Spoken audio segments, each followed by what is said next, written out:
How to unblock contact on iPhone. So first of all, get to your settings and then from here scroll all the way down, then tap on apps. And after doing that, here now we'll search for phone.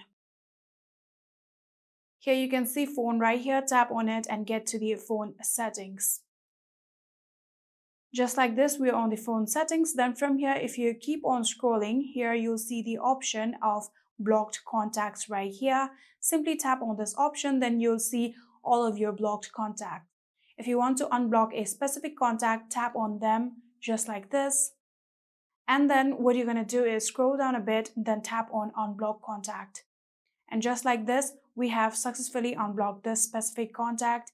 And like that, you'll be able to do that. And that is it. I hope this video was helpful to you guys. If it was, please do not forget to hit that subscribe button and like our video. Thank you so much for watching. See you in the next.